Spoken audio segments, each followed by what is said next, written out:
Welcome to the German Climate Pavilion at COP28 in Dubai. Ambitious, just together.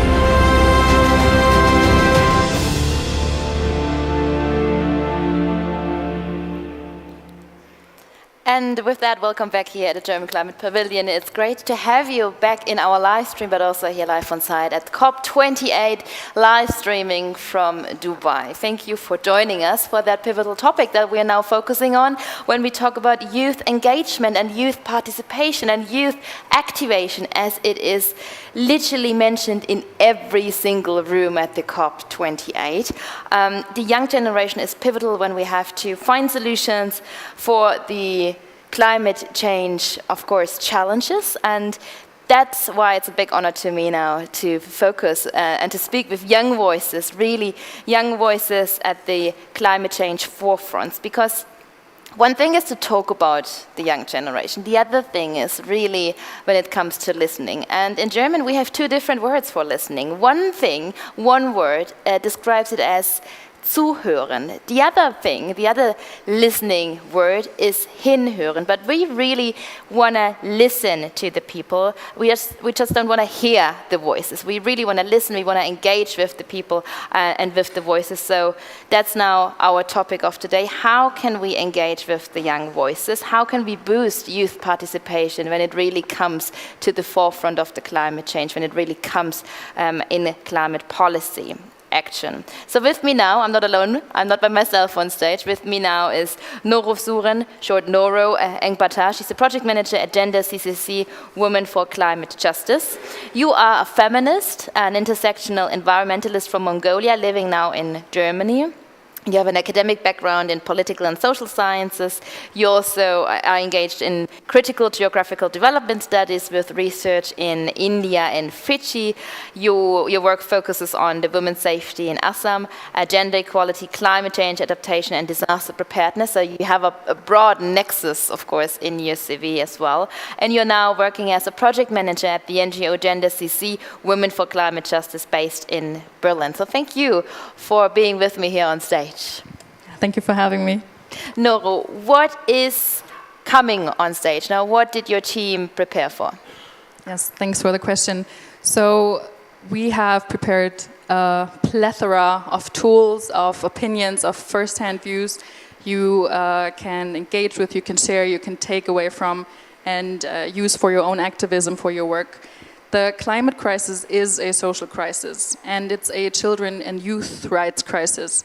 So we must consider children and youth's ideas and opinions.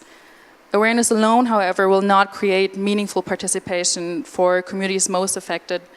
So today we want to offer the possibilities and points of entry to engage and actively listen to youth activists and hear first-hand experiences from them all over the world, from Pakistan, the Philippines, South Africa, and Germany. And if we really want to boost youth participation, we have to listen, let them speak, and give them space.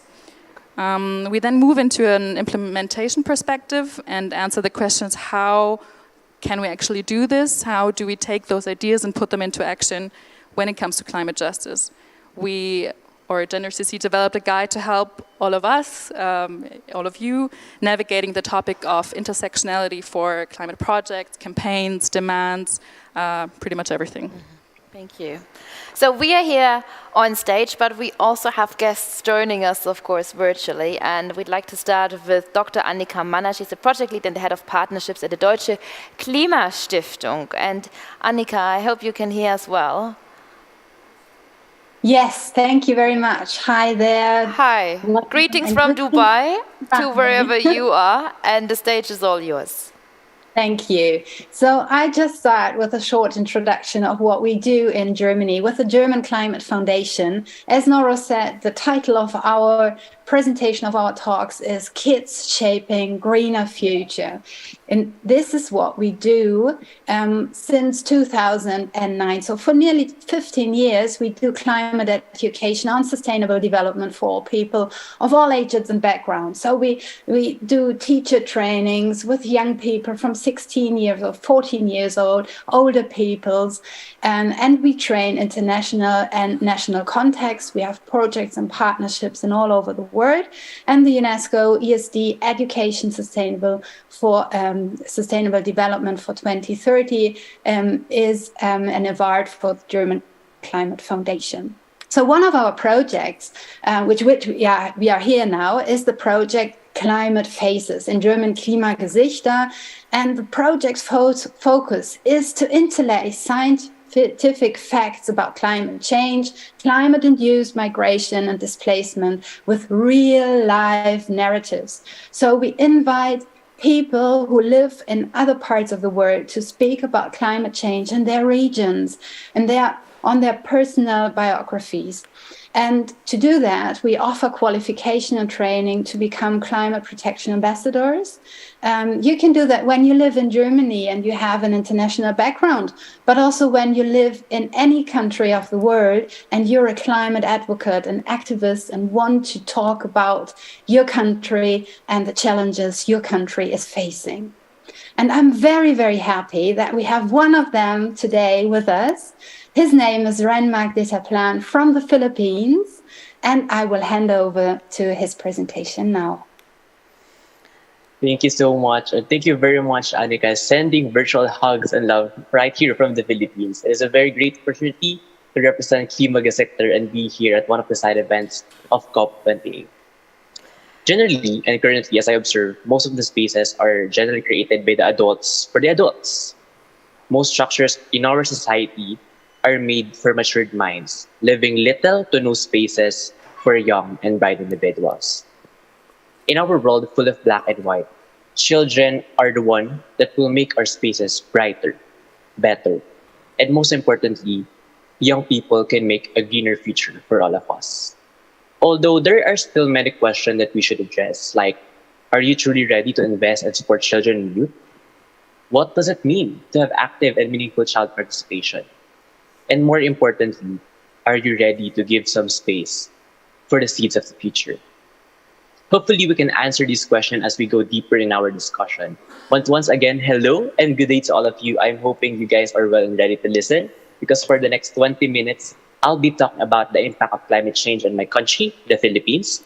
We'll also talk about the intersection of climate change and children's rights, and how can young people can make our world more colorful towards a greener future. Here, you can see the location of the Philippines, my homeland. As you can observe, my country is not that big, and also our greenhouse gases emissions and carbon footprint. But we are the one who suffer the most from climate change and different natural disasters. Now, it is worth noting that the Philippines is located at the Pacific Ring of Fire. It is a path where most violent earthquakes happen, and this is a location where active volcanoes are present. In the Philippines alone, there are active 24 volcanoes. Kindly put it in the last slide, Annika. Thank you so much. But yeah, there are 24 active volcanoes. I remember in 2020, one of the volcanoes called Taal volcano erupted. This was before the lockdown of coronavirus or COVID-19. I were in school that day, and I clearly saw the darkness of the cloud in the sky. I first thought that it was going to rain heavily, but we were wrong. It was actually the ash coming from the Taal volcano, 49 kilometers away from our school. And after some time, there was already ash falling through the sky, which is a threat to our health, especially to children, since it is a small or micropollutant that we can inhale. Earthquakes are also frequently felt in the Philippines.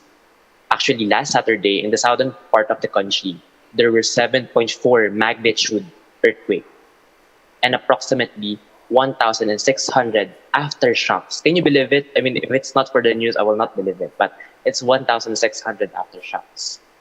This happened in a municipality that is not that rich in terms of economy, since they are not that highly urbanized.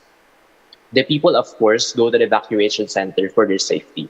However, some of them highlighted that it was a very traumatic experience since their homes are very far away from the evacuation center. And in order for them to reach, they have to walk kilometers or pass through some river or mountains.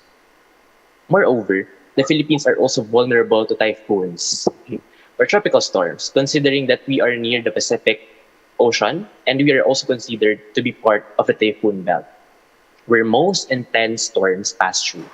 Here in my country, most of the storms are already called super typhoons because of the strong winds and heavy rains that it possesses. Last July, a powerful tropical cyclone once again visited the Philippines. It's called Super Typhoon Duksuri. To show how powerful and destructive it is, next slide please and kindly play the video.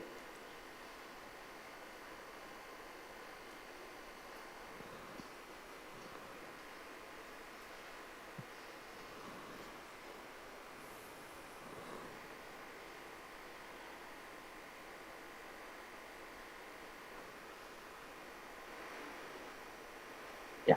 Okay, right now we are having technical difficulties, but no worries, I can just describe it. But the Typhoon Doksuri is a very powerful storm. In the case of, it approximately affected 2 million Filipino people and Renmark, I'm forced so sorry to 300 interrupt. people. Yes? Renmark, because we can't watch the video, so maybe you just tell us quickly, you know, what this video could show Yeah. us. But unfortunately, there's, you know, not a play mode right now. So what would we see? Tell us. Actually, there were a lot of flooded cities, and there were also like some part of the video where some of the homes were flooded or were flooded away. But numbers speaking, it affected 2 million Filipinos and forced 300 people to evacuate from their homes. That is the impact of one typhoon, right? And imagine if our country was hit by a tropical storm twice or thrice in a year, which really happens, by the way. And imagine those individuals who are very vulnerable, especially the children. They don't have the full capacity to protect themselves against these natural disasters, yet they are very exposed to it. Next slide, please. Climate change or climate crisis is also a child rights crisis. The connection between these two is very clear because the children cannot enjoy their rights due to the climate change happening and worsening as the time goes by. Climate change intersects with different young people's rights.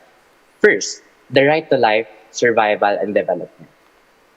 In the global south or in countries that are still developing like the Philippines, most of the children that live under the poverty line are already hardly surviving. In our local street, many children around 12 to 15 years old are forced to work because they must have to. If they will not help their parents or stand up to be the parents, they will not survive. Some children sell a type of flower that can be offered to a religious statue. Some of them sing or dance in the public transportation, which is very dangerous, and they are doing it in a broad daylight. Sometimes you can even see them carrying their younger siblings. After that, they will earn around 4 to 5 euros. But it still depends. It can go lower actually. And that is not enough to even buy their needs like foods since prices of necessities are increasing because of inflation or lack of resources, especially in the agricultural sector in the Philippines. Next, the right to education is also one of the most affected rights since if we have heavy rains or earthquakes, there are cancellation of classes. If local government units also require an evacuation plan, schools are always the evacuation site. Climate change is really a hindrance on the rights of the education of the children. I remember when I visited my former high school, as I observed a class, there was a brownout or electrical interruption. And to my surprise, there were no reaction from the students at all. And the teacher continued giving the lesson. I asked the students if electrical interruption is normal. And to my surprise again, they said yes. And in fact, it's frequently happening like once or twice a week. Imagine having no lights while you are reading or writing, and no electric fan in a tropical country that is so hot to the point that you would be able to focus on your study. Another thing is that climate change also affects the children's right of freedom from all forms of violence. In the Philippines, 8 in 10 children, again, 8 in 10 children have experienced a form of violence in home, school, and different settings. And the common form of violence that we experience is corporal punishment. Corporal punishment is a type of disciplining a child through violent ways, like spanking, pinching, or saying bad things to a child. This worsens if there's also environmental degradation. If our parents are too busy dealing with adult staff, like allocating a budget, considering that all of the prices are high because of lack of resources, then they tend to discipline their children in the easiest way they can think of, which is spanking or corporal punishment generally. There are still a lot of children's rights that are significantly affected by climate change. Like if babies or toddlers are playing, they are prone to consuming small pollutants, which can affect their health. Most of the children are also forced to leave their home or their comfortable space to protect themselves against natural disasters. And there's also kids who don't have identification like a birth certificate. And for them, it is much harder to migrate and access the basic needs. There's still a lot of evidence that climate change is clearly linked with children's rights. But I'm hoping you already see it. But these experiences of children and youth, even though we are vulnerable, it makes us valuable. Next slide, please, to the General Comment 26. So one of the best examples of how vulnerability can make us valuable is the General Comment 26. General Comment 26, or GC26, is an international document created by the United Nations Committee on the Rights of the Child that outlines the responsibility of the government on environmental degradation and climate change in order for children to enjoy their rights. It is composed of inputs of 16,000 children and youth from 121 countries. It's a lot. Basically, GC26 emphasizes the intersection of climate change and children's rights, and the responsibility of the national government to achieve climate justice. This document serves as a proof that with enough experience of children and youth, we can make a positive difference in our society. Next slide. Now for the demands of children and youth, according to the GC26. But of course, later you will also hear more demands and petitions from other youth speakers later. What I'm going to present right now is like the only tip of the iceberg. You'll definitely hear more later. So first on the list of our demands is the government must respect, protect, and fulfill children's rights in bold and concrete actions. Around the world, there are still countries that have little to no spaces for youth activists. They think that protesting or rallying is a threat to their nation. But let's always remember that those people on the street will not reach to that point if their government simply listen to them. Moreover, there are also some countries where activists should not be called activists for their safety and security. I wish I could speak more about activism, but I encourage you to be curious and about the current situation of environmental defenders in Southeast Asia, especially the Philippines. We need more of you guys, and we need more allies. Second, the government should conduct a child rights impact assessment. States should always start from the bottom and consult them on the ground, or consult the on-the-ground individuals to analyze what is the real state on the ground. And with this, they can make an informed decision. Beyond consultation among children and youth, they must also institutionalize children and youth participation to their structure. May it be providing a seat in the decision-making body or creating a youth advisory board. You know, what I really like about the General Comment 26 is that it truly has a meaningful participation of children. So to give an overview, the GC26 or General Comment 26 has 2 waves of consultation. The first consultation was conducted last year. They asked children what they observe about the environment. What are the possible solutions for climate change? After the first consultation, they organized the input and released the draft result. But of course, they didn't stop there.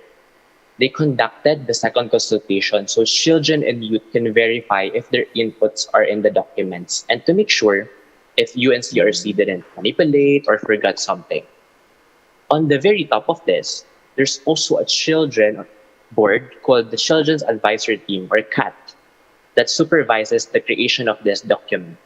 And UNCRC also consults them.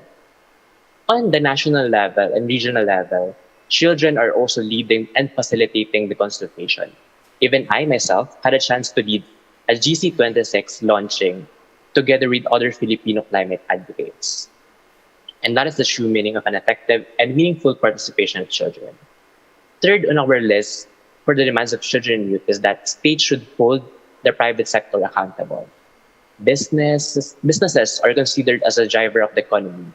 However, they are also the captain for the emissions of greenhouse gases. From what I observed, these private institutions are fabricating their solutions for climate change and making it seem big and impactful, marvelous, something like that. But in reality, they simply have one day tree planting, which is very wrong. We all know that with their money, they can create more actions, and they should focus on solutions that are consistent and sustainable. That is why they should create a framework that shows how they combat climate change in every part of their work. Lastly, we of course see the significance of states working individually, but they should also create solutions jointly. The government the government needs to cooperate internationally. In environmental degradation, we have free riders and forced riders. Free riders are the countries that keep polluting our mother nature, but they are not affected by it since they have the money to protect themselves. Forced riders are the states that have little negative impact on the environment, yet they suffer the most. With this, we can say that the free riders are the global north and the forced riders are the global south, like the Philippines. I mean, I'm grateful for all of the citizens coming from the global north. I can see some of your efforts to help my country combat climate change, but it is not enough. With children being vulnerable as climate change worsens, and if you continue being a free rider and can stop polluting the earth, sharing your wealth is the best thing you can do. Generally, and before I end my presentation, children and youth participation should be taken seriously. Since from the past, we listen to you, the adults. We obey your rules on how you want our society to be, what should be our solution towards climate justice. But as we can see right now, we are very far from our objective. I'm not saying that all spaces should be dominated by children. I mean, that's my dream. But what we are pointing to is we want to collaborate with you. Treat children as a partner, not a mere kid or a beneficiary. Next slide, please. And basically, that concludes my talk for today. Thank you very much for listening, and I'm hoping you learned something. Let's always remember, kids must always have a seat at the table. Thank you very much, Renmark. Thank you. And I'd like to add a few points of your CV to your impressive speech now, because you're an 18-year-old or young youth advocate from the Philippines, one of the climate faces, as we've learned, one of the Klimagesichter by the German project of the Climate Foundation. And you've began your volunteering career with 12 years, right? So when you've been 12 years old, it's been a long ride and a long journey since then. So I'd like to ask you, what happened back then when you were so young, even now younger than you still are, but what happened back in the days that you decided, well, I'd like to be actively engaged. I'd like to be an active youth activist for fighting, for climate action. What happened? Yeah, thank you, Kiki. Well, I basically see the needs of more climate activists or more volunteers generally, because I clearly see what is happening on the ground, on the local level. There are quite solutions to the problem, but it is not enough. So, I mean, I know I have the capacity, so why not?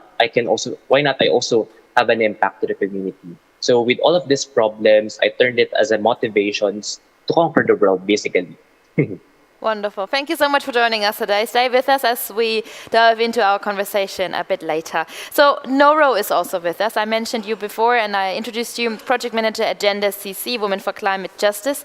So which insights and which perspectives did you bring to us and for us to, also get engaged in climate and in youth climate participation? Yes, so I have brought the youth climate check, actually, which we have developed at Gender CC. Let me start. The youth climate check. The youth climate check. And a moment before we delve into the check, actually, I want to take the moment and acknowledge that today is Indigenous Peoples' Day, which was why you'll see a lot of people walking around here in red today. I just want to take a moment to express our gratitude to the indomitable spirit of Indigenous communities worldwide who have been at the forefront and have spent their lives at the forefront of climate movement, and their wisdom and resilience must serve as an inspiration to all of us.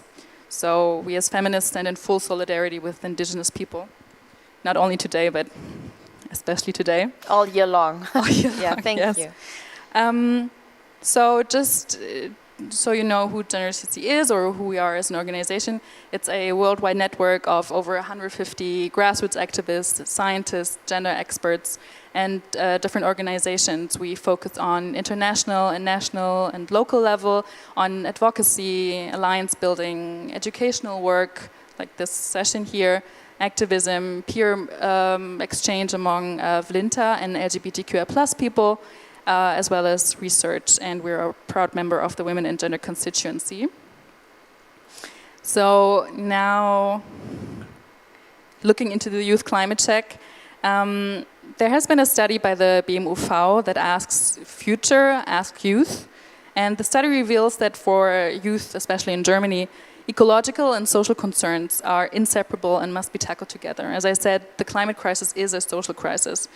And it also shows that young women, lesbians, inter, trans, and agender folks, in short, Vlinta, that's the term we use, play an important role in German youth environmental organizations and campaigns. Well, but however, this has been more the case with representation, also to the outside world, and less with setting topics, and especially in relation to gender equality issues. So therefore, Gender CC collaborated with different youth organizations to develop this innovative tool for checking intersectional gender effects of projects, programs, measures, climate demands, and test how accessible is it for everybody, how intersectional is it. We translated it into simple language, we have an e-learning tool around it, and it's available for everybody online. For the German context and German climate movement, what we have been observing, it is quite a homogeneous group. It's rather white, it's rather academic, and it's rather privileged. So one way of looking at it intersectionally would be who is not part of the climate movement and actually why. The aim is for youth organizations, people working with youth, program managers, policymakers, and everybody to be able to combine the topics of gender equality in practice with environmental and climate policy, and to design their own campaigns and programs and political demands, events and organizational structures. We are learning that here intersectionally is the overarching topic, but we've accompanied 6 thematic fields, which we will delve into in a moment. And this tool is more than just a checklist. It is a compass guiding us towards a future where intersectionality is not just a term, but a guiding principle in every climate initiative. And I would love to read more about in COP negotiations, but that's another point. And the Youth Climate Check provides the answer to the persistent, but how can we do this? And by seamlessly integrating gender equality into environmental and climate policy, we can explore how we can have truly transformative potential. Now, I've been talking a lot about intersectionality, and if we want to navigate this concept, we must understand that this is not just a buzzword we hear everywhere, but a call to recognize the interconnectedness of all our identities. It is a lens or a tool that enables us to ask questions. For example, how do factors such as gender, race, socioeconomic status intertwine and contribute to systemic inequalities and barriers? This is the challenge we face. So we must recognize the interconnectedness of social identities, as I said, prejudices, isms such as racism, classism, neocolonialism. And we also use the term Vlinta, as I previously mentioned. And why do we use this term throughout our work? The traditional binary data in climate studies often overlook the richness of gender identities. Vlinta comes into play, and we want to break free from the confines of women and men, embracing the diversity of all genders. It's not just a linguistic shift, but it's an important paradigm shift, challenging the very essence of the data we have that is mostly binary. Now, imagine having a tool that eases this challenge. The Youth Climate Check ensures that our climate measures are not necessarily a one-fits-all solution, but consider the diverse experiences and challenges faced by all the different groups. We will now slide into the thematic fields. I've lost my notes. The first thematic field we have developed is called Father, Mother, Child, and we want to question role models. Two supposedly very different roles for women and men are constructed in opposition to each other, and the diversity of genders is pretty much denied. At the same time, that only these opposing genders we know should enter into loving relationships, sometimes with the ulterior motive of procreating children. The male and the heterosexual enjoy structural advantages, and it's seen as the norm in education, in law, in politics, in media, in religion and culture. But at the same time, there is a devaluation of everything that is considered feminine or femininity, such as emotions or closeness to nature, care, as well as queer sexuality and love, and is structurally and socially penalized. These ideas discriminate against Vlinta and ignore the existence of non-binary, of trans, of agender people, and actively discriminate against them. With these unfair ideas, we all grow up thinking in these patterns and run the risk of danger of spreading and actually reproducing them. Questions we need to ask: how have these roles shaped our perception of climate action? Are they inclusive, or do they inadvertently exclude the voices of those who don't conform to the norms? Do we also think in terms of femininity and masculinity in our climate action? For example, do we consider caring something feminine? And do we reinforce role models, therefore? Are Vlinta and LGBTI plus people folks especially explicitly actually included in, or just an afterthought, an indicator to be ticked off when we are reporting and monitoring? Are we even monitoring gender diverse perspectives? What you can do, it's an implementation consideration. We must ensure to address diverse identities and challenge gender norms. Then a different thematic field is the care and concern for others. As we venture into this next thematic field, let's explore the often, unfortunately, invisible but very vital aspect of care. And generally, care is done by Vlinta. And actually, there's a term called global care chain, where Vlinta migrant workers are especially doing the care work. Migrant nurses, mostly from Central or Eastern Europe and Southeast Asia, are recruited from abroad and supposed to be the solution to labor shortage in the care sector. So a transnational care chain is created.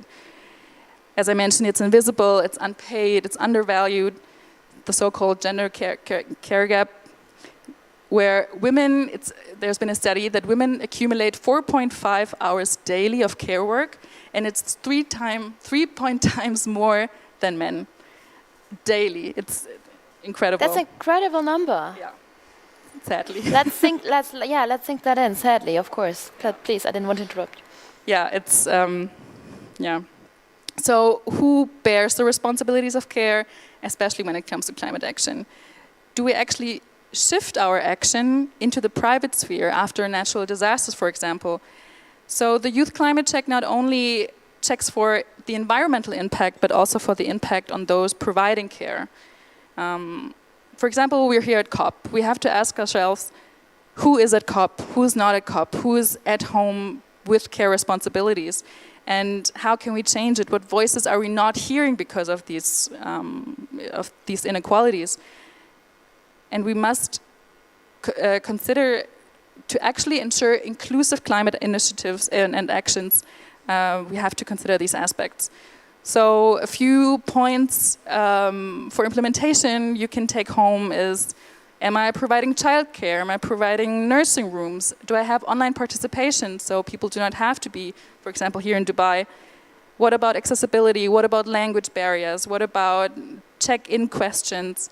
And actually bring the topic of care to these formal spaces. Next, of course, economy. Who owns the world?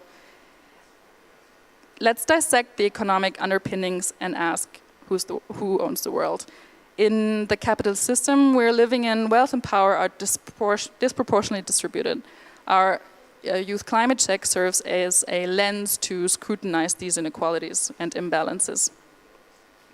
People with multiple discrimination are often more employed in low-paid, unhealthy jobs and live in poverty. And multiply discriminated people are forced to work in order to fulfill basic needs such as food, housing, and health. But their work is exploited and only make the rich richer, pretty much. On closer inspection, carbon pricing actually also shows that only wealthier households with e-cars, for example, benefit more from subsidies than low-income households. Because they commute less, they don't have the cars, they use public transport. And negative effects are particularly evident for people in low-income households when it comes to single parents and pensioners. And whether or how marginalized groups such as migrants, BIPOC, LGBTIQ+, etc. are affected differently or particularly can be assumed, but not really proven due to the lack of data. But we're assuming there's an imbalance. So it raises the questions about who benefits from climate initiatives and who bears the burdens. What system do we want and what are we reproducing? Where is our intervention point? And here, I always pledge for institutional funding, fund us, and also pay experts, pay activists for their inputs, the educational work they provide, and be in solidarity with labor right defenders all over the world. We can also have a look at alternative anti-capitalist and collective approaches we've seen at Ubuntu, the Quechua, the Aymara, which are very interesting. And we need to also look at public spaces and resources. Are public spaces truly inclusive, or do they actually perpetuate existing inequalities? By public spaces and resources, we mean access to nature, to spaces, to water, energy, health, and recreation, much more. But not everybody has equal access to these spaces. For example, in Germany, having a German passport and speaking German is an incredible privileged perspective. And if you don't have it, it can lead to less social benefits. You have inequality when it comes to the care by physicians. And other barriers to public spaces exist for disabled people, for people in wheelchairs.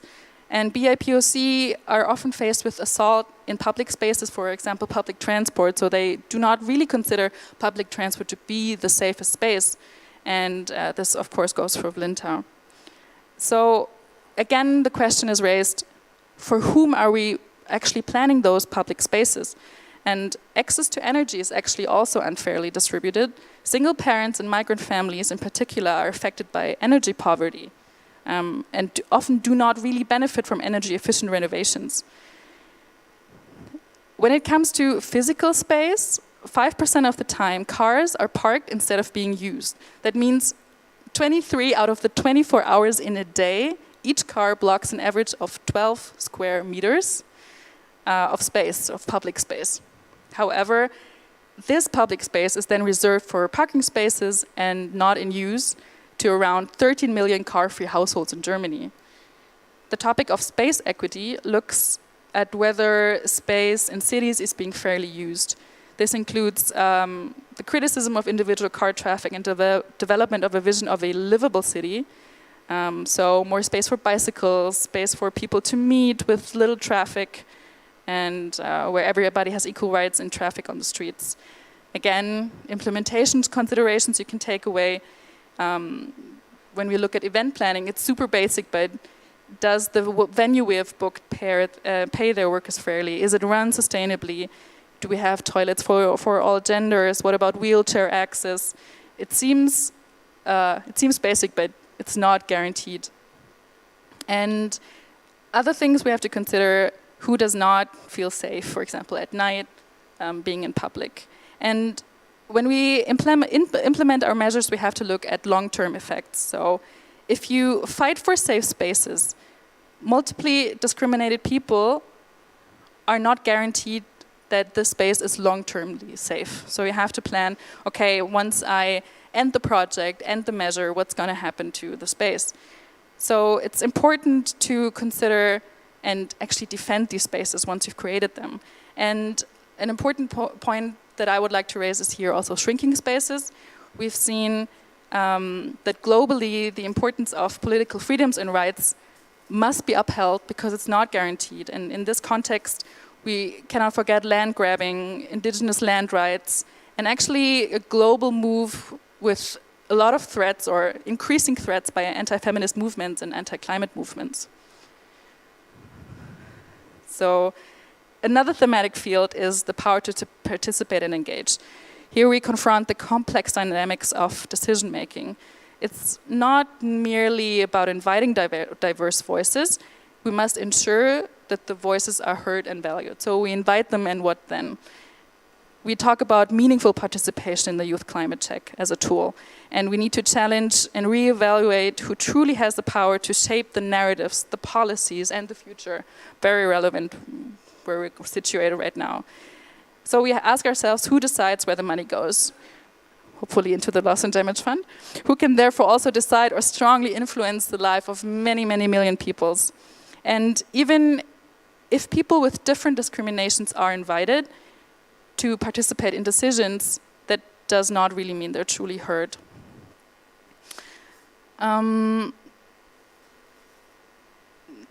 So how do we abolish existing power struggles?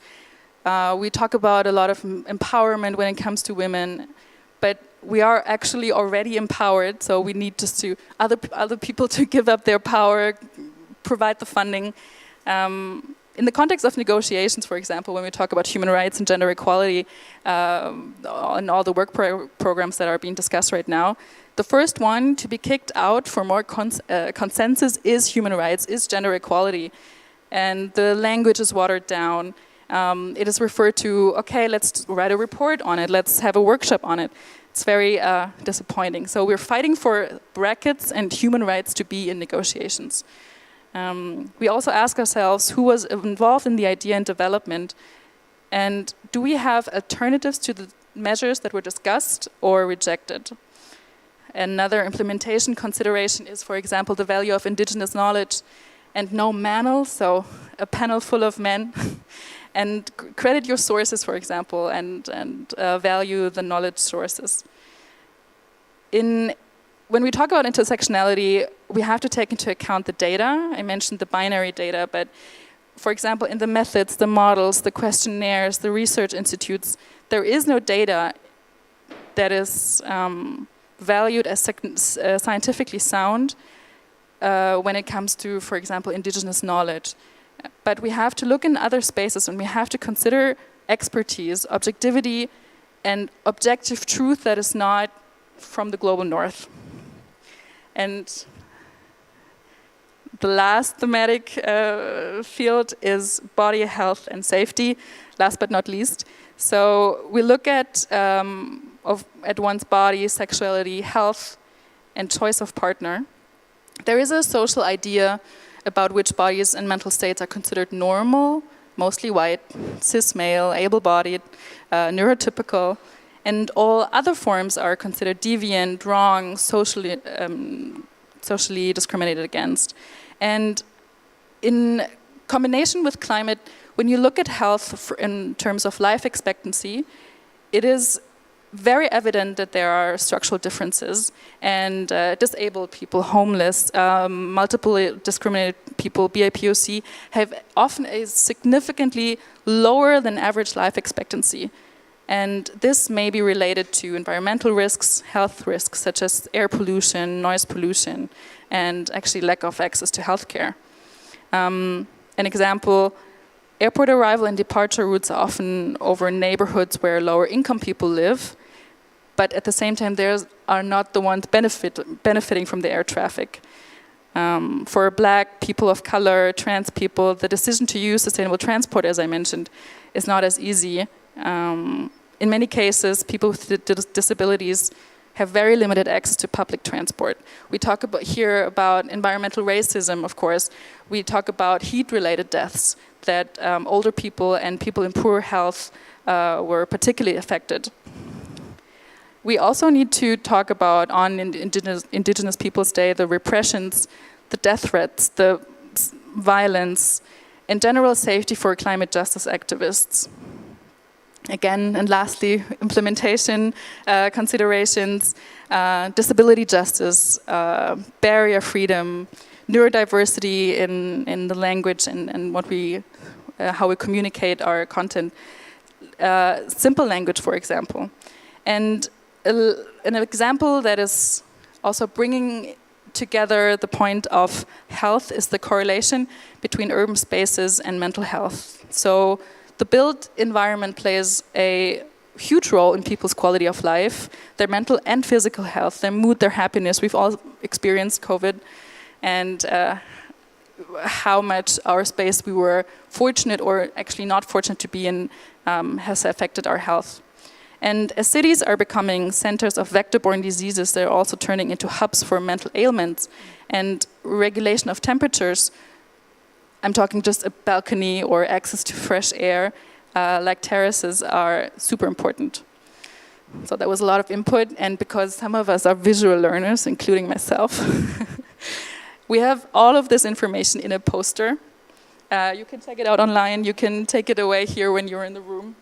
It is an A4 size, so everybody can take it. It's the size of a regular notebook. But if you actually want to hang it in your office or give to somebody as a gift, you can have it in A1 format, very big, and hang it up in your space. And have it as a virtual background, literally, for all the video calls that we are having. Yeah, that would be great. So that's an overview of all the sections that you were guiding us through, right? Yes. Summary. So a condensed, pretty version of everything that I just said, and more information can also be found online. Tell us where, the website, where do we have to? The Gender CC website, and if you look up the project Youth, Gender and Climate Justice. Perfect. Thanks for asking. Yeah, absolutely. Thank you, Noro. Thank you so much for sharing your thoughts.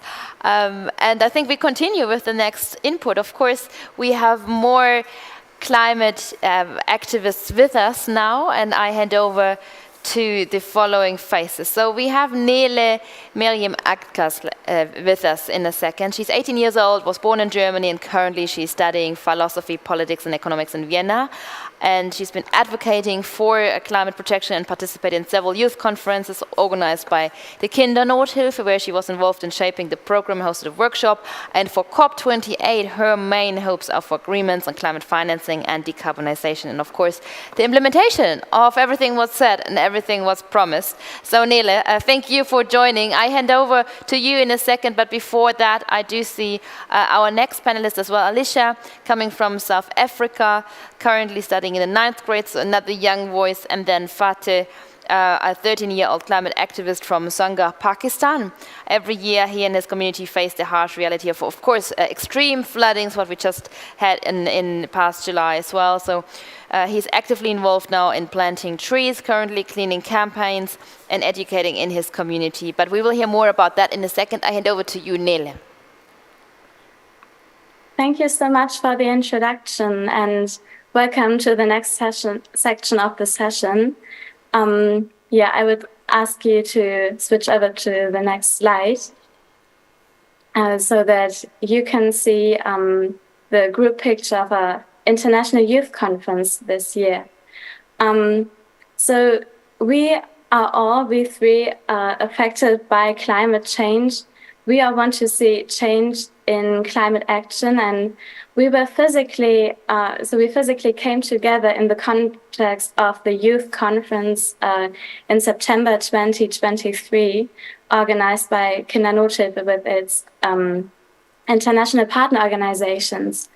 And we have already heard a lot on participation and the connection of children's rights and climate change. And in this session, we want to share our perspective on climate change, representing all the participants we had at the International Youth Conference, and share what happened when we all came together, moved by the same issues.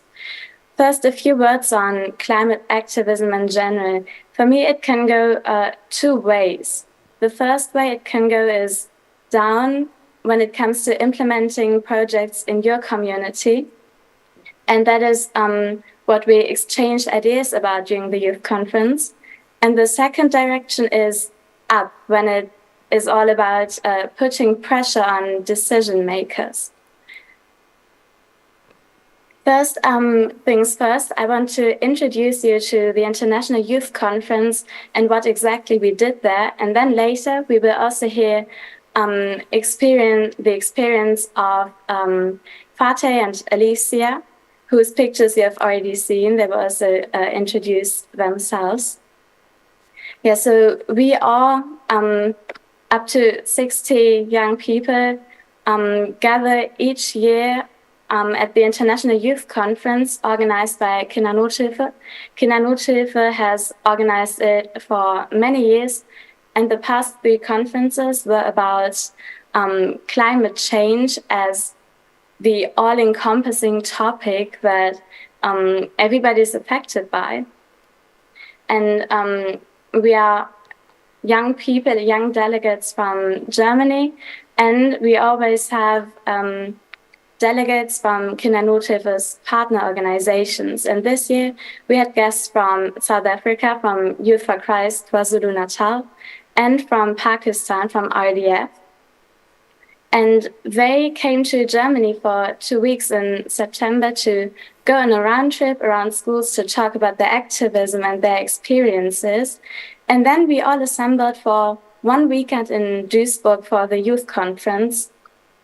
And as I said, we were many people with ages ranging from 14 to 21 years, because we also had some younger participants from the community who were active in K&H, Kindernothilfe clubs in their schools. So it means we had a variety of different people coming together, all interested in what can be done about climate change. So now to be a bit more specific about what we did at the youth conference. Next slide, please, to see some pictures. First, what was really important and is a big important part in activism and youth engagement is that we educated ourselves and exchanged ideas and experiences. We had some inputs and workshops about climate justice and what is at stake when it comes to climate change. And it was also so valuable to hear inputs from the guests from Pakistan and South Africa about their realities of life with climate change. Young people are often not taken seriously because of their age and they ascribe less expertise.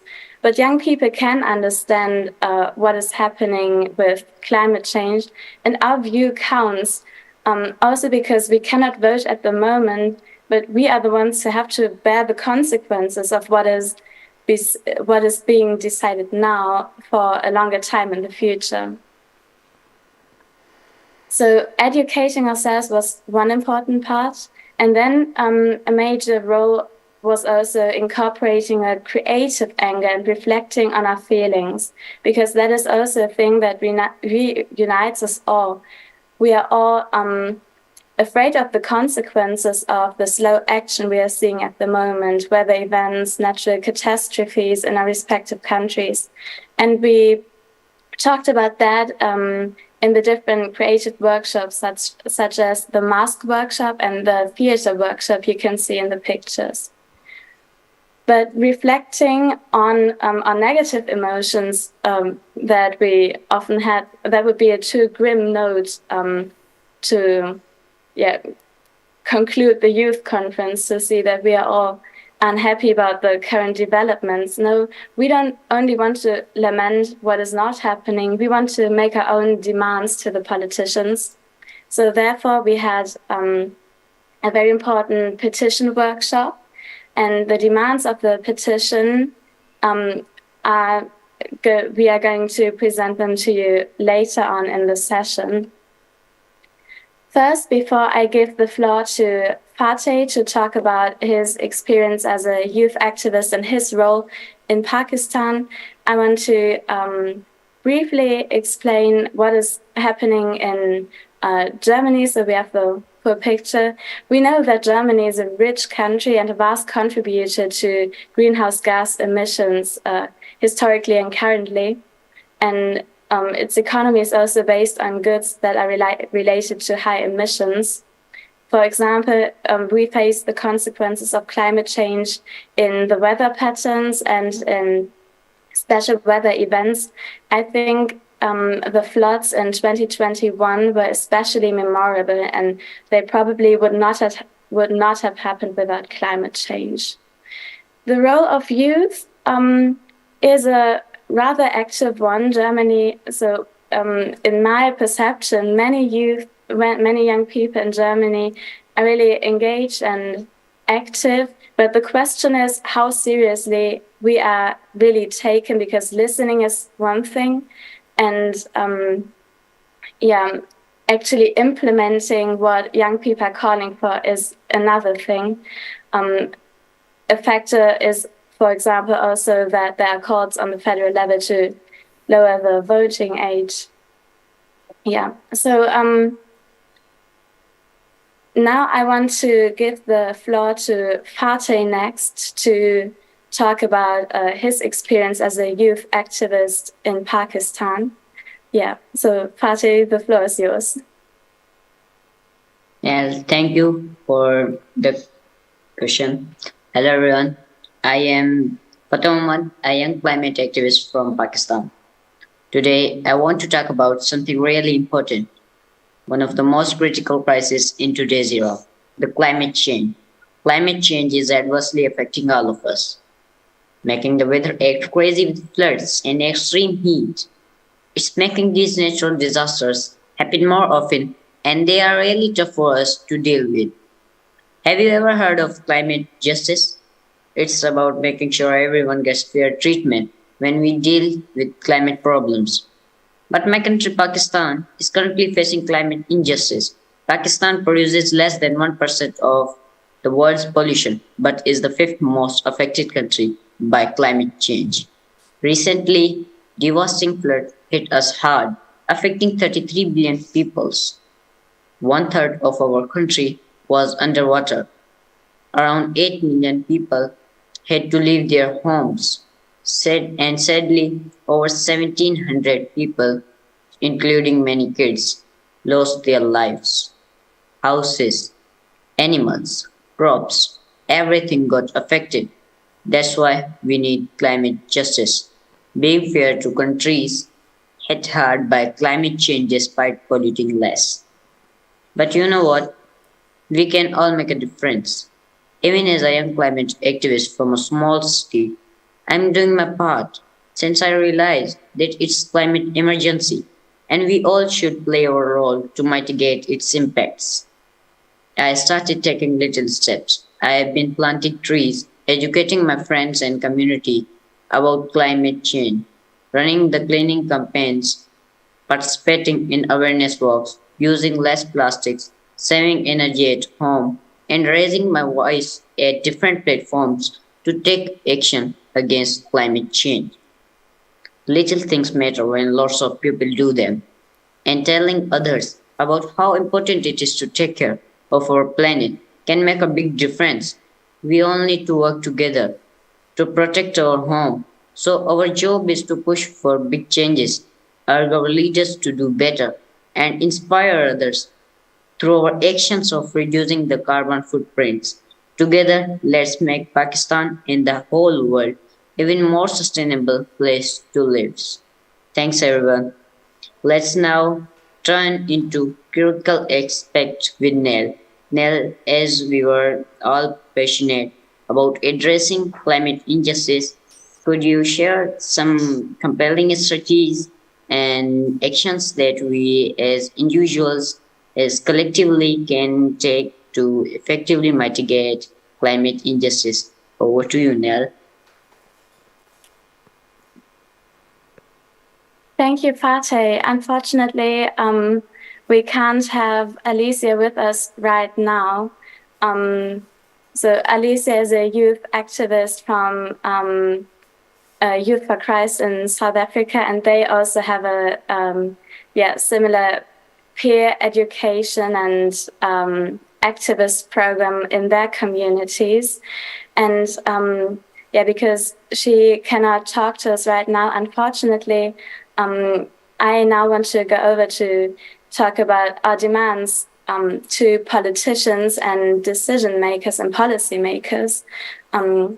As I already pointed out in the beginning, we had a petition workshop in which we collected our ideas and our demands and recommendations to policymakers and assembled them all in a petition. And this petition has two parts.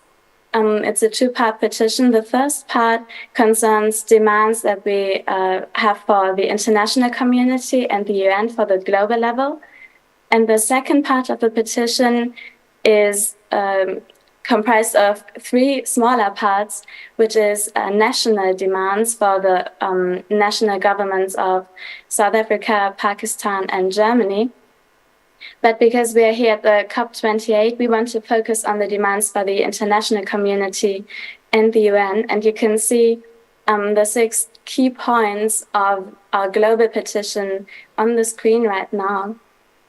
I want to present to you now one demand I find particularly important also for this COP28, and then Fateh will later also present one he finds particularly important. So the COP28 this year also puts huge emphasis on climate financing, as we have already heard. And it's no secret that in order to establish some climate justice, developing countries need billions and billions of dollars to battle with the consequences of climate change and adapt to the current climate events and processes. But the current pledges that governments have made, although they are more than some would have expected, are not enough. So it's great that a loss and damage facility has been launched on the first day of this COP conference, but it needs more money. The German government too has pledged some money to fill up to also launch the loss and damage facility and to fill up the Green Climate Fund. But we want all governments that are able to contribute to the financing facilities, and the German government too must be consistent with their financing pledges over the next few years. It cannot just be a singular event to pledge lots of money. All of the international community has to be active. When we see what sums are spent on fossil fuel subsidies or the military, we call on all decision makers and leaders to take into account the long-term effects of no action in the field of climate change. And climate justice is especially important. At its core, it means that the countries who are, who you refer to as, especially affected countries who have not contributed historically to the climate change events in any way must be compensated and supported in their losses and damages. So mobilizing money for developing countries and those countries who are especially affected by climate change is one of our key demands for the international community and the UN. Now, Fatih, tell us about one demand that you find especially important. Yes, thank you, Nell, for allowing me to present petition at the COP28 Youth Conference. It's my honor to present our petition. The message is clear. Let's go green. We strongly recommend a global commitment to clean energy and climate-resilient infrastructure, achieved through the expansion of renewable energy sources, help vulnerable communities hit hard by climate disasters through climate funds. Let's make sure nobody gets left behind in the face of environmental challenges.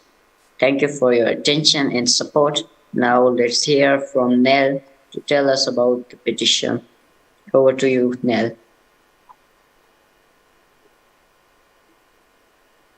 Thank you again. So another very important demand we also had, and that I know is also the demand that Alicia, or in general the South African delegates to the youth conference, found essential for climate protection too, is the aspect of pollution, to counter pollution in all ways possible.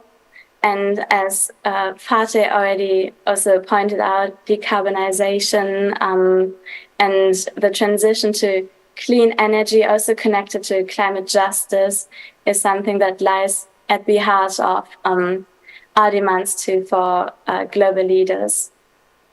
Now, we want our voices to be heard, and we didn't just write this petition so that we can present it to you in the German Pavilion. The question is, what happens now with the petition that we wrote? Unfortunately, we cannot hand it over in person right now. We are also just here online. So I want to first thank the professional team of Kindernothilfe, of the advocacy team, because they support us with our petition and the demands.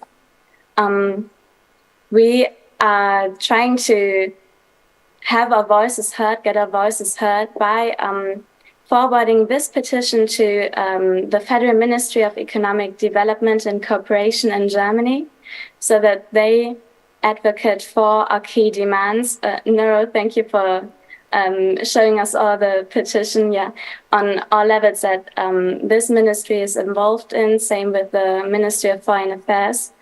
And we call on the politicians and government officials to make sure that these demands are not being ignored, and we will definitely follow up on that. So if you want to support us and share the petition too, Noro has many copies, I know, within the German Pavilion.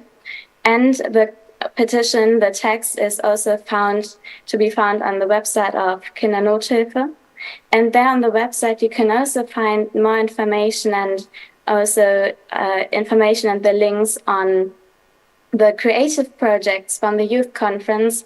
For example, we did a nice lyric video about climate change and climate justice. And we invite you to check that out. And thank you so much for listening to our section of this session. We just want to stress that bringing together young people and having them exchange their ideas can lead to many synergies, and we now have our demands that we want to follow up on.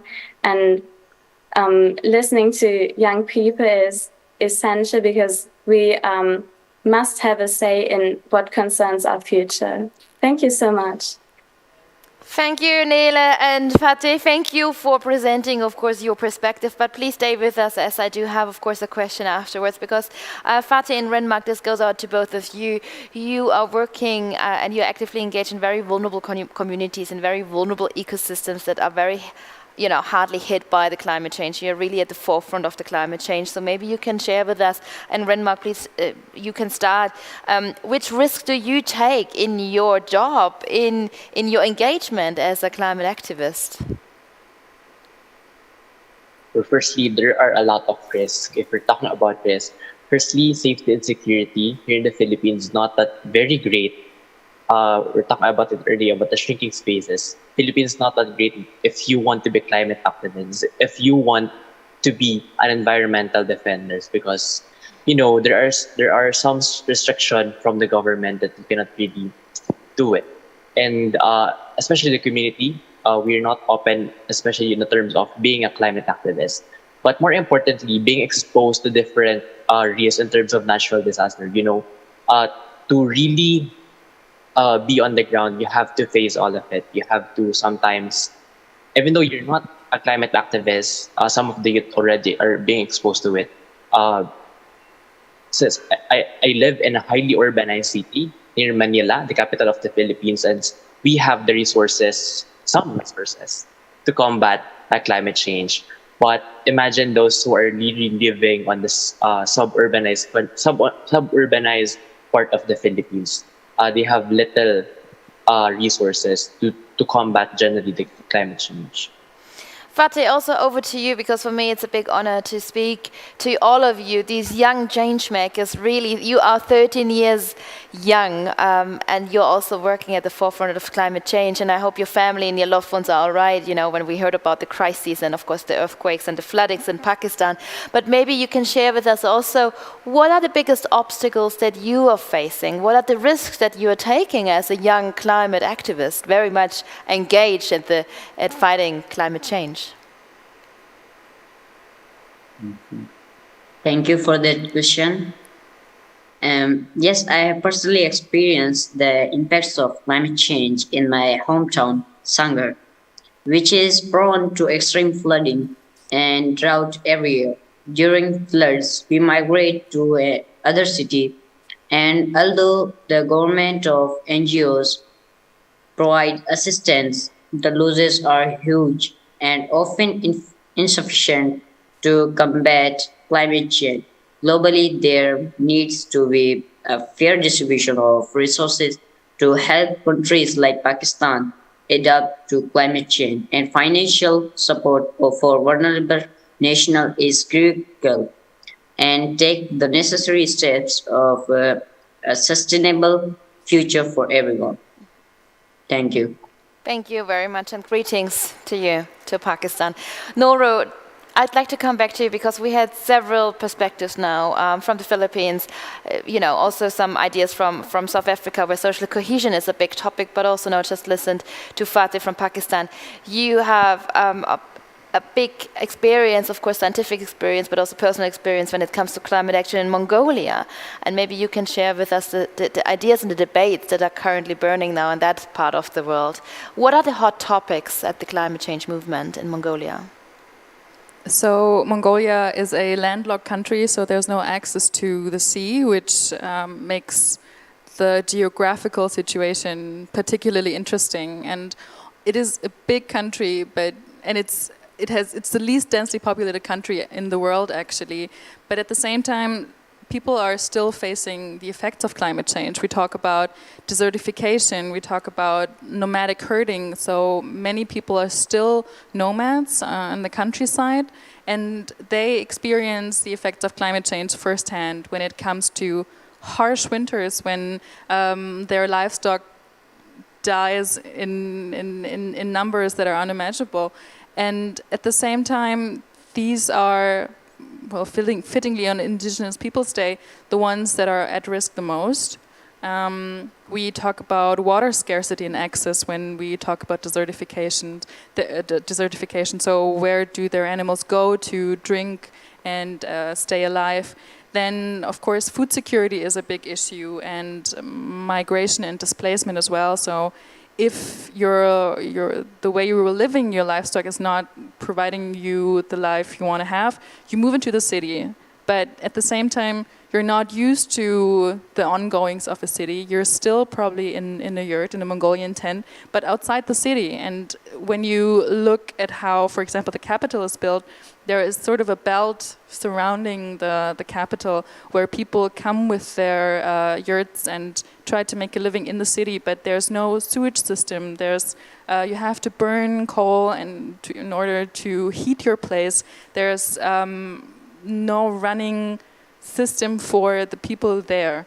And for example, at the summer I was there, and right after a lot of rain that has been it hasn't rained in a long time, but everything was flooded. And when you then look at sanitary system and health systems, it's a big issue. And there's, how do I phrase it? The political will is lacking, let's say, and people are left for themselves. Is it even there? I don't want to point that make out. No, assumptions. But what I saw and witnessed was just the effect climate change had on the people. And yes, there are activists, but at first there are people suffering. But where's the space for activists? Because as you mentioned, the spaces for activism are also shrinking. So can you elaborate a bit? Where are the spaces in Mongolia for being actively engaged in climate action? Youth is a big driver. There's Fridays for Future Mongolia, for example, that they organize themselves.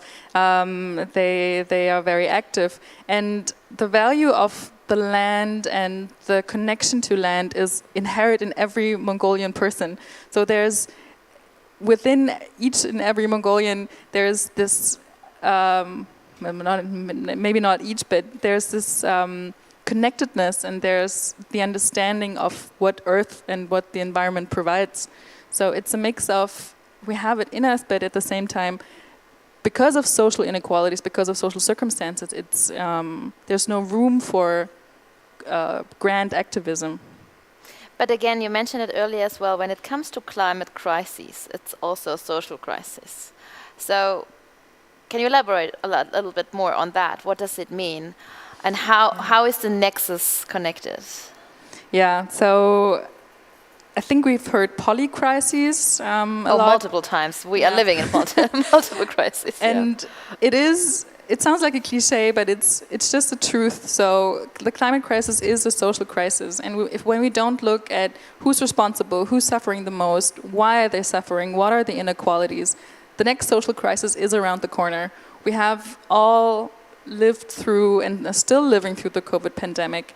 The space for biodiversity, for animals, for nature is shrinking. So the evidence is right there how social aspects and communities and vulnerable populations and everybody is suffering. So from a social aspect, and because the people are suffering and the capitalist system we're living in is thriving, the environment suffers. And this is a vicious cycle that will just continue. Thank you. Thank you to you, Noro. I say also thank you, of course, to Fatih, to Nele, to Renmark, and to Annika. Thank you for sharing your thoughts and for your perspectives. Please keep on fighting for climate action. You truly, yes, I see the fist. You're truly inspiring change makers from all over the world. So I had the whole world here on stage. And I hope you can hear the digital applause from our live stream now forwarded to you. Thank you so much for being here today. And with that, it is one of the last events here at the German Climate Pavilion, ladies and gentlemen. So thank you for watching in our live streams throughout the past 12 days. It's been busy days. Well, it's only a few people here on stage, obviously, with the spotlight and the chairs on stage. But behind the scenes, there's a tremendously hard-working team. And my big thank you goes out to you, the team behind the scenes. Thank you so much. You know who you are. It is a true teamwork and a true crew love, and moderation is always teamwork. So thanks again for this amazing time here. Thank you. And with that being said, I wish you all the best. See you soon. And I say goodbye from the German Climate Pavilion. Thank you for watching.